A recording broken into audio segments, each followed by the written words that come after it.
Anem a començar en el tema 4. Recordeu del tema anterior que vam veure el poder de mercat. Poder de mercat, recordeu que és la capacitat que té una empresa de fixar un preu per damunt del seu cost marginal. El poder de mercat és prou comú en molts mercats.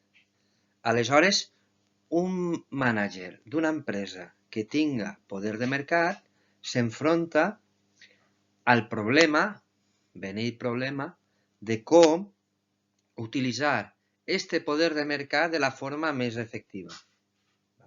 En aquest sentit, un mànager d'una empresa que té poder de mercat, la feina que té és més difícil o és més dura. Pot semblar contradictori, però és així, perquè si tu estàs en una empresa de competència perfecta, tu només pots vendre els teus productes al preu de mercat. Mentre que si estàs en una empresa que té poder de mercat, tu tens més marge de maniobra, tens la capacitat de fixar un preu per damunt del cost marginal, tens marge de maniobra per fixar un determinat preu. Per tant, la teua feina serà veure de quina manera pots utilitzar aquest poder de mercat de la forma més efectiva. Aleshores, l'objectiu d'aquest tema és veure algunes estratègies de preu que poden utilitzar les empreses per explotar i expandir el seu poder de mercat. Totes les estratègies de preus que anem a examinar tenen una cosa en comú, que és la captura de l'excedent del consumidor.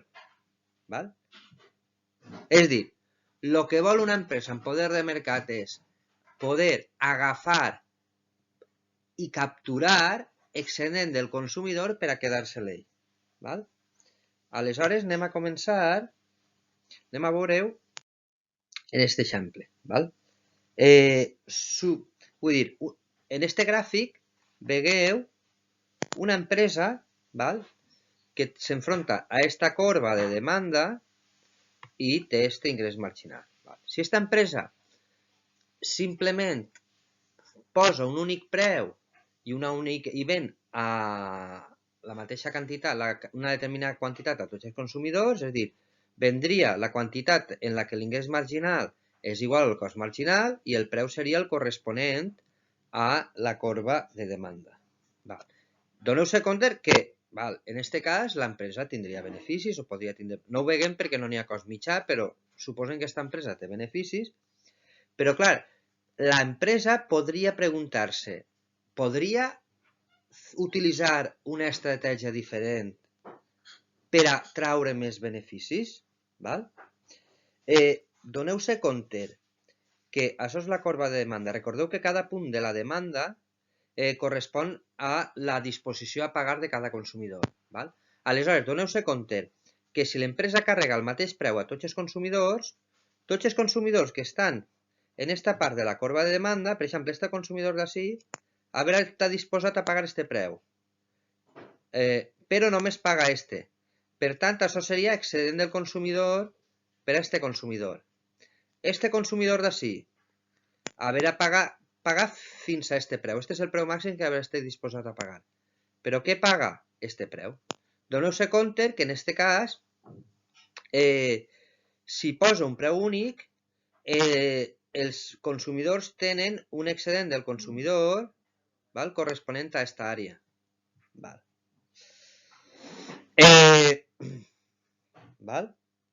Per tant, si tu eres un productor en poder de mercat, saps que els consumidors que estan en l'àrea A estan disposats a pagar un preu major que els consumidors que estan en l'àrea B. Aleshores, el que se pot preguntar el productor és, i si en lloc de carregar a tots el mateix preu, es carregue un diferent preu segons la seva disposició a pagar? És a dir, l'ideal seria els consumidors que estan en l'àrea A que pagaren un preu major que els consumidors que estan en l'àrea B. D'esta forma, el productor podria capturar l'excedent del consumidor d'estos consumidors d'ací. Esta pràctica de carregar a preus diferents a clients diferents pel mateix bé o per béns semblants s'anomena discriminació de preus, val? Que és el que anem a veure.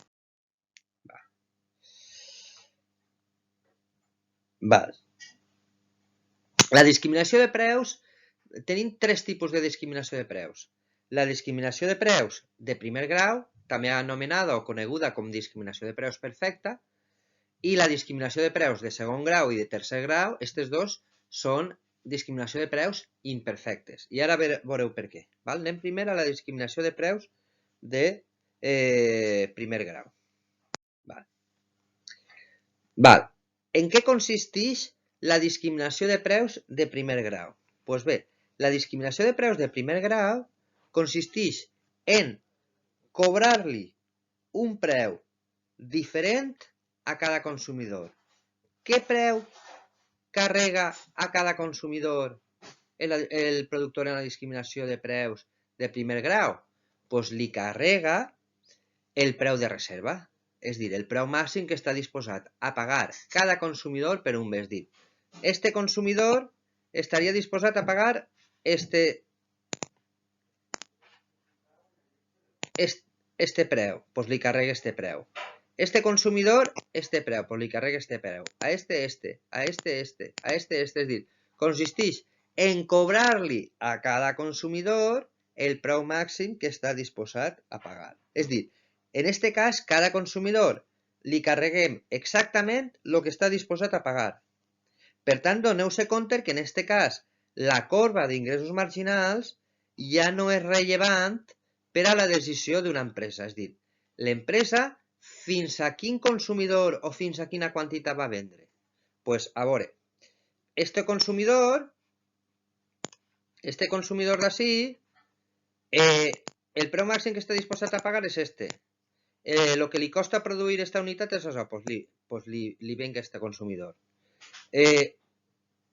Este d'ací igual, este d'ací igual, este d'ací igual, és a dir, fins a quin punt vendrà l'empresa? Doncs seguirà venent el seu producte fins al consumidor en el que el preu que li carrega siga exactament igual a el cost marginal. És a dir, la quantitat que va vendre serà exactament esta. Val?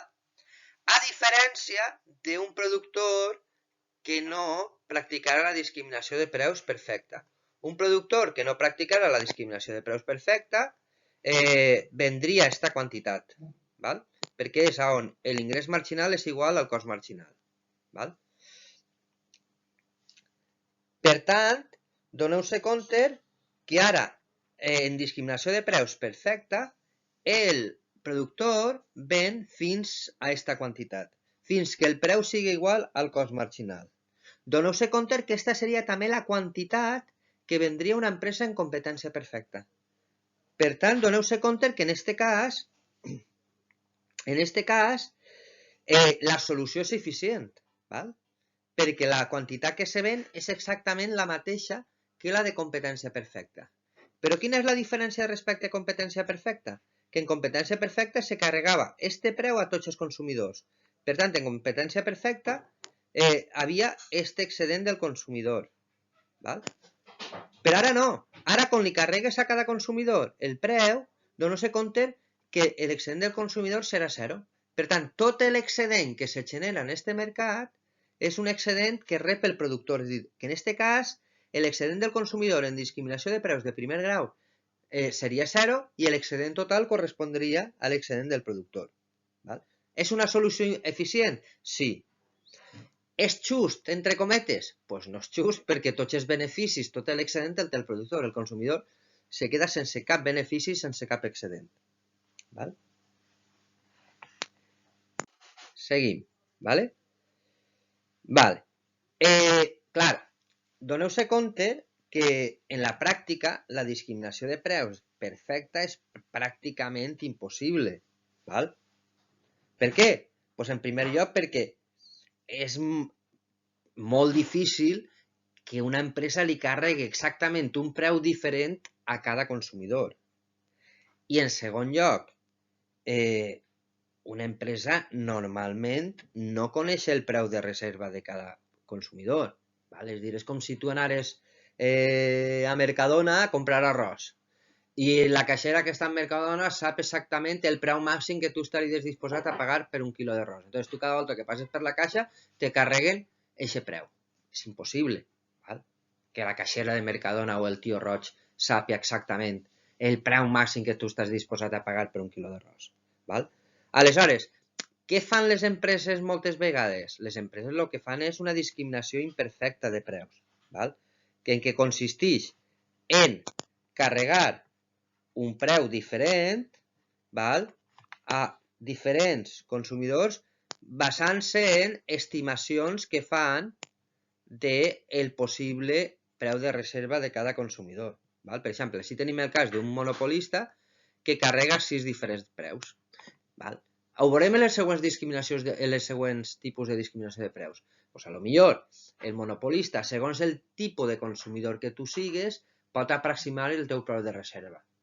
Si tu eres estudiant, o eres jubilat, o eres casat en fills, o eres soltero, en determinades característiques. Passem a la discriminació de preus de segon grau.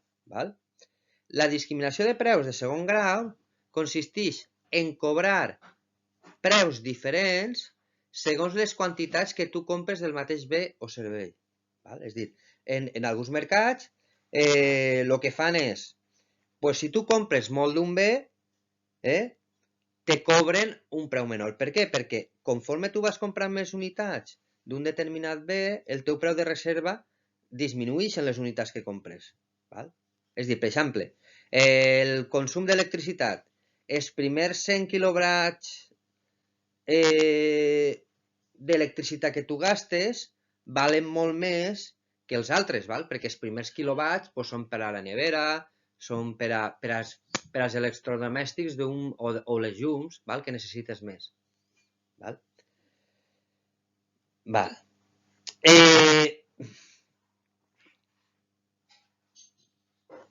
O, per exemple, quan tu vas al Carrefour, per exemple, te cobren menys de packs de iogurts, de molts iogurts, que si tu te compres 4 iogurts.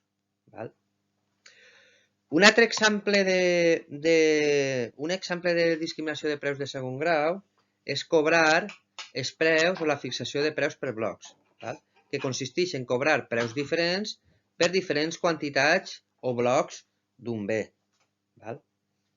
Per exemple, així tenim un exemple d'una empresa que ofereix 3 diferents blocs. Aleshores, un bloc va dirigit al sector de consumidors d'alta demanda, que seria estos, serien estos consumidors, els que estan així. Aleshores, als consumidors que compren un bloc més gran els cobres un preu menor. Després tens estos del segon bloc que es cobres un preu major perquè consumeixen una menor quantitat. I els de primer bloc que consumeixen una quantitat encara inferior es cobres un preu major. D'esta forma, el monopolista el que pot construir són blocs de preu-quantitat i aleshores els consumidors trien el paquet que els interessa més. És dir, el monopolista construeix uns blocs preu-quantitat que donen als consumidors un incentiu per autoseleccionar-se. Això és molt típic en empreses d'electricitat o d'aigua o de gas, que a més té sentit perquè les empreses d'electricitat i gas són empreses que tenen economies d'escala, de forma que el cost mitjà i el cost marginal és decreixent. Aleshores, en aquest sentit, té sentit el fomentar el carregar preus segons el bloc que tu contractes. És a dir, si tu contractes més potència en electricitat, el preu que te cobren per cada quilowatt d'electricitat és menor. Si tu contrates menys potència, el preu que te cobren per cada quilowatt de potència d'electricitat és major. Vale? Per últim, tenim la discriminació de preus de tercer grau. Vale? Anem a veure. Recordeu que he dit abans que una empresa no pot carregar a cada consumidor un preu de reserva. Per què no? Perquè és impossible saber el preu de reserva de cada consumidor. El que passa és que moltes vegades sí que se pot aproximar més o menys el preu de reserva segons el grup de la població al que pertanyes. Aleshores, la discriminació de preus de tercer grau consisteix en carregar, en dividir els consumidors en grups, en dos o més grups de consumidors. Cada grup de consumidors té una demanda diferent i, per tant, cobrar un preu diferent a cada consumidor. Val? És, per exemple, per anar al cinema.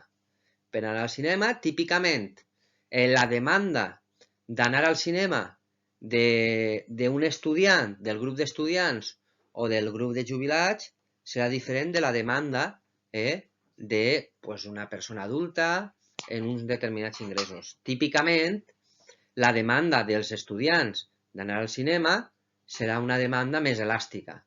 Val?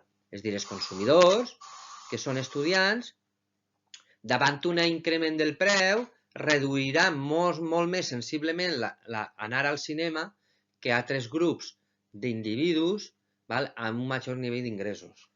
Vale? Pues anem a veure en la pràctica com se fa la discriminació de preus de tercer grau. Vale. Suposem que és viable, i l'empresa pot dividir els consumidors en diversos grups. Per exemple, per anar al cinema és fàcilment distingir els estudiants d'altre grup de població simplement presentant el carnet universitari. Aleshores, quin preu haurà de cobrar l'empresa a cada grup de consumidors?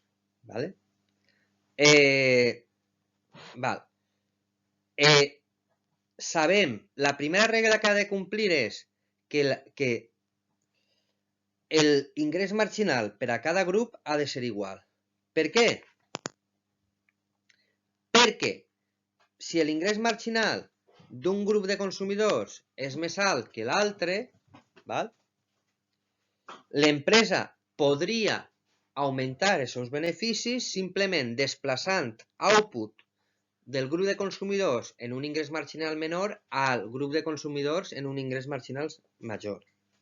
Això seria el primer criteri. Segon criteri, la producció total ha de complir que l'ingrés marginal de cada grup de consumidors ha de ser igual al cost marginal, que és la regla de sempre per al monopolista.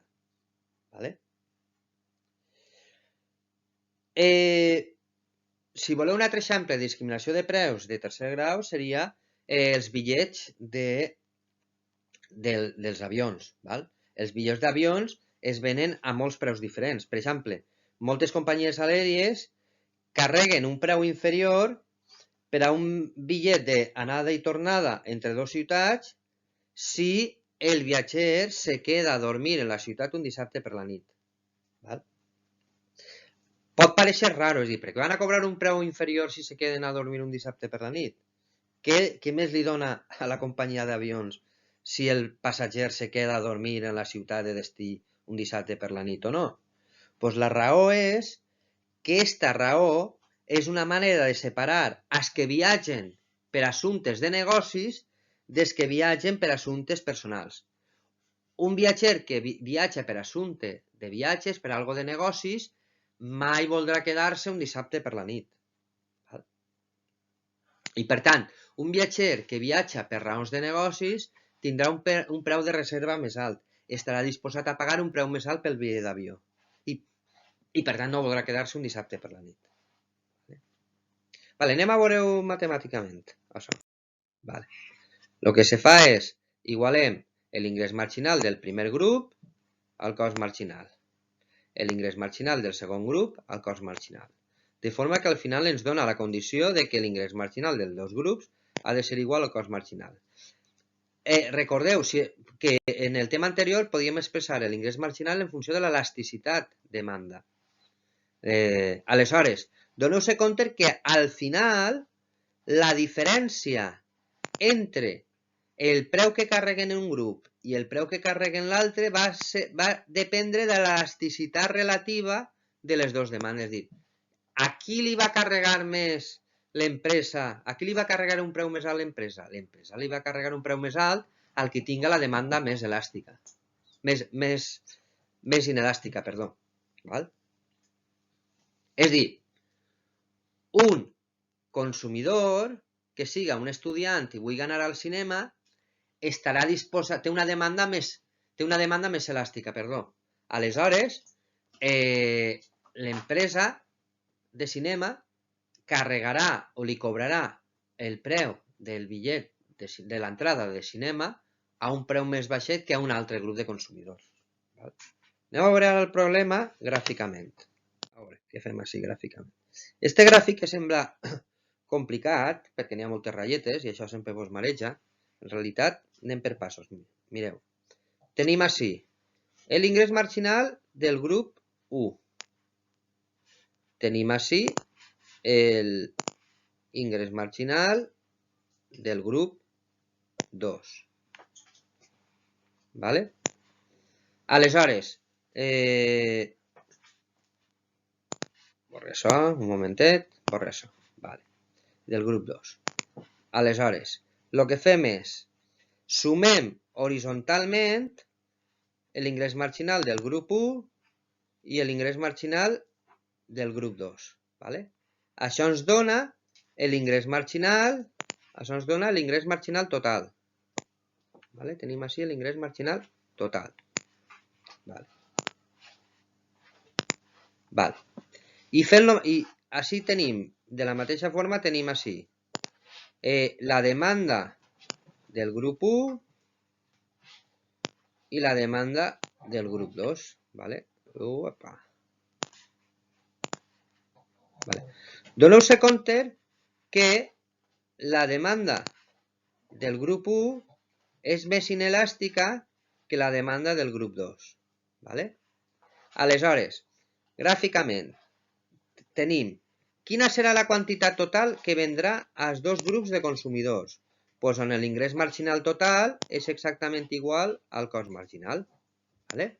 Això ens donarà la quantitat total que ven l'empresa als dos grups.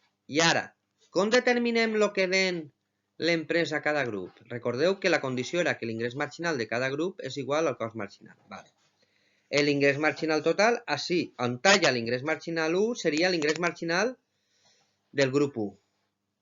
¿Vale? Aleshores, este seria la quantitat que vendria al grup 1. Este punt correspondria a l'ingrés marginal del grup 2 i esta seria la quantitat que vendria al grup 2. Quin és el preu que cobra a cada grup? Val. Recordeu que la demanda del grup 1 era més inelàstica, per tant, este serà el preu que cobrarà al grup 1. I esta era la demanda del grup 2. Per tant, este serà el preu que cobrarà el grup 2. Doneu-se compte que com el grup 1 tenia una demanda més inelàstica, el preu que cobra el grup 1 és major que el preu que cobra el grup 2. ¿Vale? I ara, la següent pregunta serà, sempre li convindrà vendre a l'empresa a tots els grups de consumidors? Pues este gràfic és una demostració que no sempre li pot convindre vendre als dos grups. ¿Val? En particular, doneu-se compte que en este cas la demanda del grup 1 és molt xocoteta comparada amb la demanda del grup 2. Ho veieu? Vale.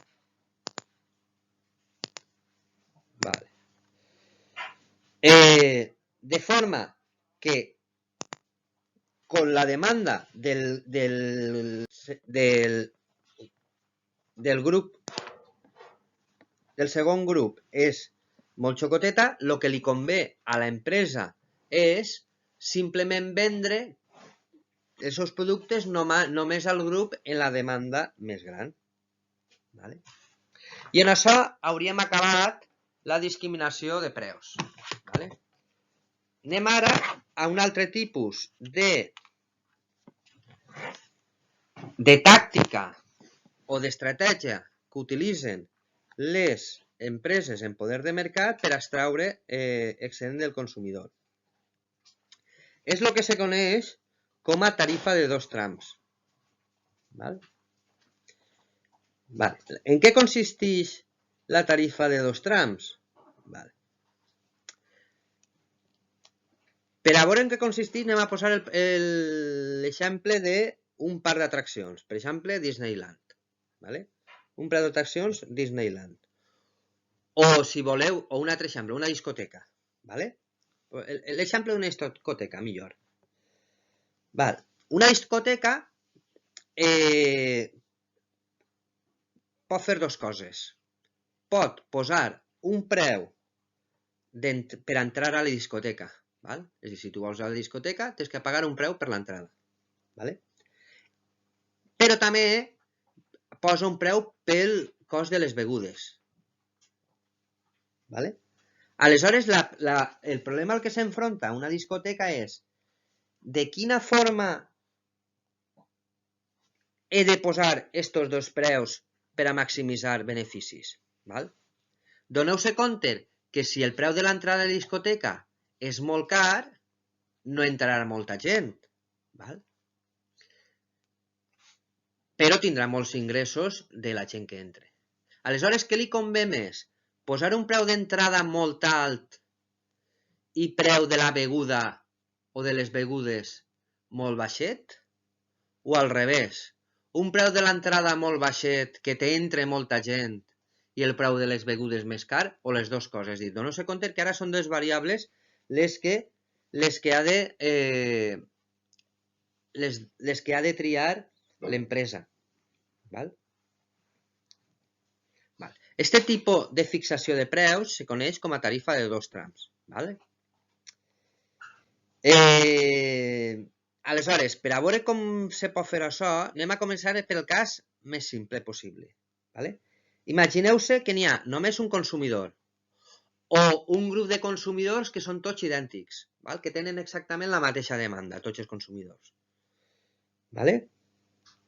Suposem també que l'empresa coneix la demanda del consumidor, que seria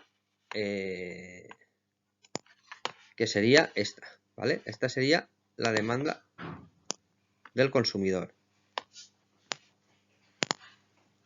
Vale. Recorda que el que vol l'empresa és capturar lo màxim l'excedent del consumidor. En aquest cas, quina seria la solució? Penseu una miqueta. Quina seria la combinació de preu d'entrada, de tarifa d'entrada i de preu al que cobra cada consumició i que maximitzaria beneficis? Anomenem T la tarifa d'entrada, és a dir, el preu que han de pagar per entrar en la discoteca. I anomenem P a la tarifa d'ús. La tarifa d'ús és simplement, en el cas de la discoteca, seria el preu que costa cada beguda. O penseu també, per exemple, en un parc d'atraccions. La tarifa d'entrada és el que te costa entrar al parc d'atraccions i la tarifa d'ús és el que pagues per pujar a cada atracció. Vale? Aleshores, quina seria la combinació de tarifa d'entrada i de preu i tarifa d'ús que maximitza els beneficis del productor, del monopolista? Aquella que captura tot l'excedent del consumidor. Aleshores, doneu-se compte que si el preu d'entrada és igual, la solució seria posar un preu d'entrada igual al cost marginal. Vale? I la tarifa d'entrada que fora tota esta àrea. Vale? La tarifa d'àrea correspondria a tot l'excedent del consumidor. ¿Vale? En este cas, en esta combinació de tarifa d'ús i tarifa d'entrada, l'empresa està capturant tot l'excedent del consumidor. Val? Però aquest és el cas més fàcil. Anem a fer un cas una miqueta complicat. Suposa ara que n'hi ha dos consumidors en dos demandes diferents o dos grups de consumidors en dos demandes diferents. Val? Però l'empresa només pot fixar una tarifa d'entrada i una tarifa d'ús per als dos consumidors. És a dir, en aquest cas no pot fer discriminació de preus. La tarifa d'entrada i el preu d'ús és el mateix per als dos tipus de consumidor.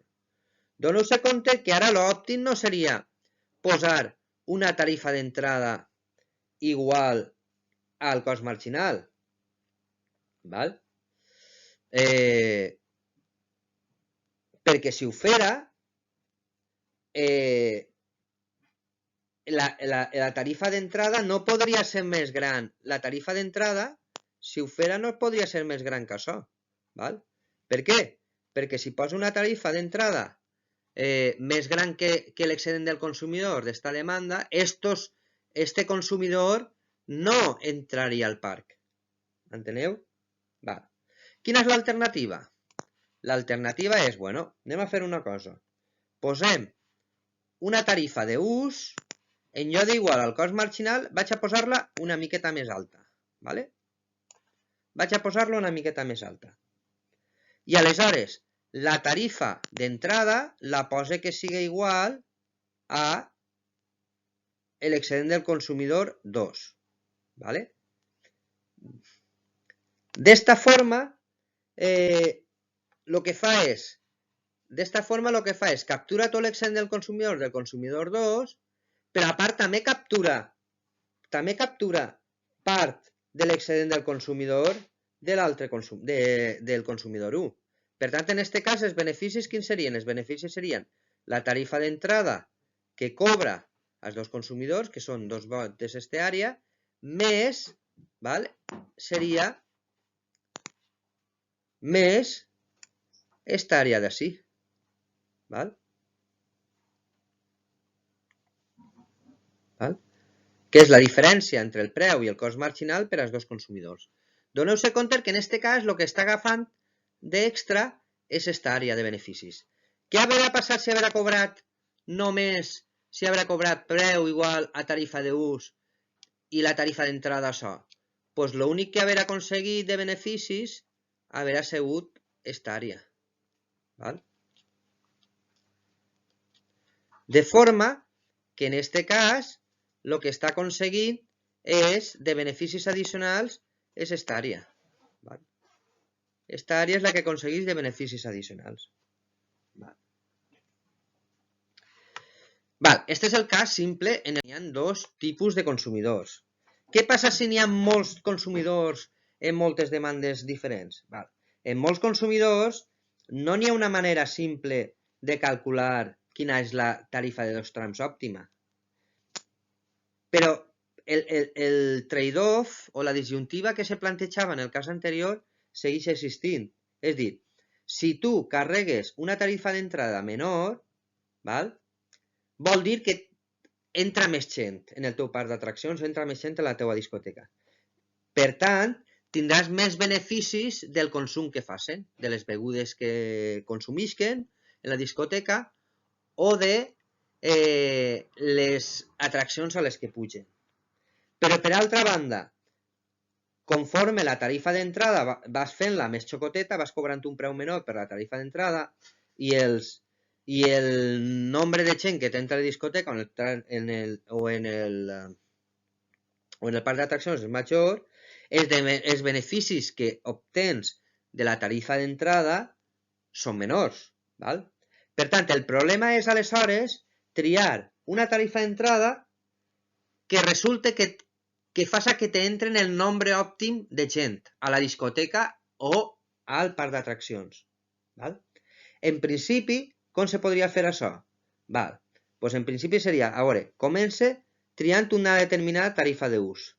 I d'esta tarifa d'ús tracta de trobar la tarifa d'entrada òptima, T, i calcular els beneficis. Aleshores, el que vaig és jugant. vaig canviant la tarifa d'ús, vaig pujant-la, vaig pujant-la i vaig baixant la tarifa d'entrada i vaig veient d'esta forma quina és la tarifa d'entrada òptima. Però al final la regla, jo vull que se quedeu en la regla, en la intuïció, que se veu ja en dos consumidors. La regla és que en general, quan més homogenis siguin els consumidors que entren a la discoteca o que vagin al parc d'atraccions, és a dir, quan més homogenis siguin els consumidors que consumeixen els teus béns, te convé més una tarifa d'entrada, una tarifa d'ús més baixeta i una tarifa d'entrada més alta. Conforme els consumidors que entren dins que consumeixen el teu bé són més heterogenis, te convé una tarifa d'ús més alta i una tarifa d'entrada més baixa. Això seria bàsicament la regla. I en això tindríem bàsicament el que és el tema 4.